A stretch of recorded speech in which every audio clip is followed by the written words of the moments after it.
အားလုံးပဲမင်္ဂလာပါနေ့ပညာရောလေးတင်တဲ့ကြောင်းမှကြိုဆိုပါရစေဆောင်းဝင်မောင်းနေလေးတင်ပြမှာဖြစ်ပါတယ်အခုကျတော့ဒီမှာ Adobe Photoshop CS5 ကိုမောင်းပြမှာဖြစ်ပါတယ်သူကို right click ထောက်ပြီးတော့ insert here နဲ့ဖြည့်လိုက်မယ်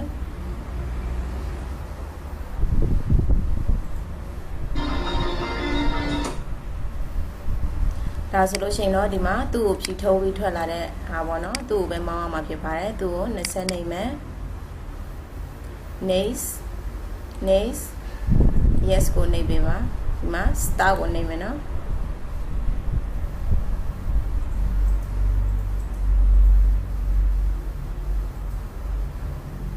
ဒါသူ install လုပ်နေခဏဆောင်ပေး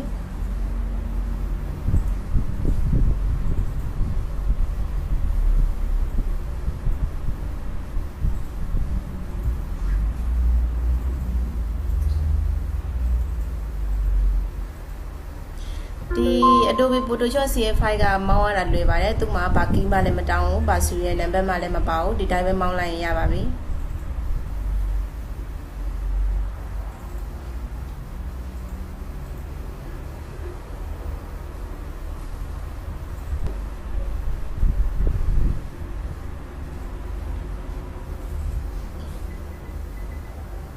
ပြီးတော့ဆိုလို့ရှိရင်တော့ next ကိုနှိပ်ပေးပါ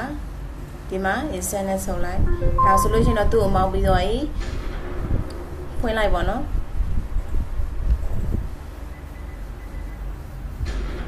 ဒီ software အရင်လွယ်ပါတယ်ဒီမှာ 3D လေးပါတယ်ဒီမှာဘာကီးမှလည်းမတောင်းဘူးတန်းမောင်းလိုက်တာနဲ့သူမှရသွားပြီဒါဆိုလို့ရှိရင်တော့ဒီကောင်ကိုမောင်းပြီးတော့ဖြစ်တဲ့အတွက်မလိုတော့ဘူးဖြတ်လိုက်ဒါဘေးခဏဖယ်ထားမယ်ဒါကတော့ Adobe Photoshop CS5 မောင်းနေဖြစ်ပါတယ် Adobe Photoshop CS6 ကိုနောက်တစ်ခေါက်မောင်းပြမယ်เนาะဒါကိုသင်ခန်းစာတက်ထားလိုက်